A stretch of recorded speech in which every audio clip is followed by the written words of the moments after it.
शुक्रवार को समूचे देश में पत्रकार दिन मनाया गया। पत्रकार दिन के उपलक्ष्य में नवी मुंबई वाशी स्थित एबर्ट होटल में Navi Mumbai union of journalist द्वारा एक कार्यक्रम का आयोजन किया गया था। इस अवसर पर नवी मुंबई के सभी पत्रकार उपस्थित थे। इस कार्यक्रम के लिए प्रमुख अतिथि के रूप में उपसंचालक जानकारी तथा जनसंपर्क महासंचालनालय के देवेंद्र भुजबल, वक्ता हेमंत देसाई तथा वरिष्ठ पत्रकार प्रमोद चुनचुनवार मौजूद थे।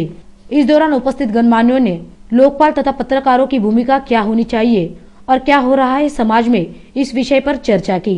वही दूसरी तरफ उनके जो भ्रष्टाचार है उनको उनकी खबरें ना आए, या कभी कभी उनकी खबरें आने वाली हो तो उनके पास वो खबरें पहले पहुंचे कि इस पेपर में आपके खिलाफ ये हो रहा है।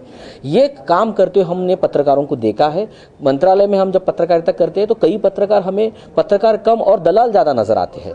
तो ऐसे केस में जब जनता अपनी समस्याएं पत्रकारों के पास लेके आती है तो कई भ्रष्टाचार लेके आते हैं, कई कोई अधिकारी उनका काम नहीं कर रहा है जो कि जायज है वो नहीं कर रहा है, ऐसे काम लेके आते हैं। लेकिन हम उनसे अपने संबंध होने के कारण वो खबरें छापते नहीं है, लोगों की समस्याएं हम उछालते नहीं है। तो कहीं ना कहीं लोगों में ये भावनाएं निर्माण हो रही है कि हमारी ये मीडिया अब हमारा रहा नहीं, इसमें क्रेडिबिलिटी नहीं रही, जिनके पैसे हैं उन्हीं की खबरें छप के आती।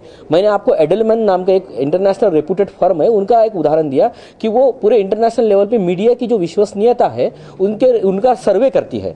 तो भारतीयों के मन में भारतीय मीडिया के बारे में जो विश्वसनीयता है उसका उन्होंने जो सर्वे किया तो उसमें यह ज्ञात हुआ है कि 2009 में मीडिया की विश्वसनीयता 68% थी, वो 2010 में 57% पे आ गई और 2011 में वो 50% तक आ गई। इस दौरान पत्रकार दिवस के उपलक्ष्य में पत्रकारों ने ही पत्रकारों से सवाल पूछे। सर, आपसे ये जानना चाहेंगे कि हर पत्रकार का एक मूल्य होता है, जिम्मेदारी होती है। क्या आपको लगता है कि लोकपाल विधेयक जिस तरीके से आया और प्रसार माध्यमों ने और पत्रकारों ने जिस प्रकार से अपनी भूमिका निभाई, कहीं न कहीं उसमें कुछ गलती है, कुछ खामी है, पथ से वो लोग भटक चुके हैं, ऐसा आपको लगता है, प्रतीत होता है? नहीं, मुझे लगता है कि पद से तो हर एक भटक गया है।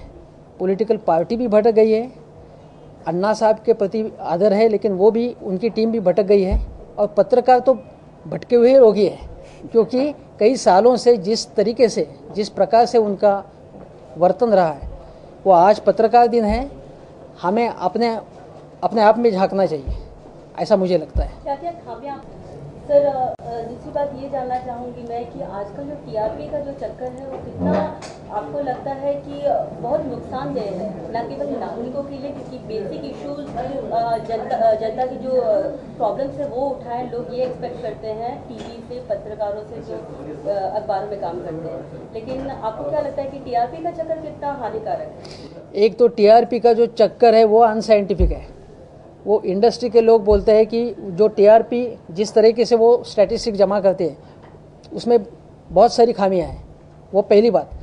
दूसरी बात यह है कि गए 15-20 सालों में ऐसा हुआ है कि प्रसार माध्यम न्यूज़पेपर्स हो या चैनल्स हो उसमें बहुत सारी बढ़ोतरी हुई, लेकिन कंपटीशन की और टीआरपी की वजह से जो बेसिक प्रॉब्लम्स हैं, आरोग्य है, शिक्षा है, फैमिली प्लानिंग है, ये जो मेजर सब्जेक्ट्स है वो फ्रंट पेज पे आते थे या प्रोमिनेंट न्यूज़ होती थी, वो लीड न्यूज़ होती थी, वो आजकल नहीं होती, क्योंकि उसको टीआरपी कम है, ऐसा जो माध्यम में जो जिम्मेदारी की पोस्ट में लोग हैं उनको ऐसा लगता है, और ये बहुत बड़ी गलती है, ऐसा मुझे लगता है। और इसी वजह से प्रसार माध्यमों के प्रति लोगों की राय ठीक नहीं है। फिलहाल पत्रकार दिन समाप्त हो गया। जन लोकपाल बिल तथा पत्रकारों की भूमिका पर चर्चा के बाद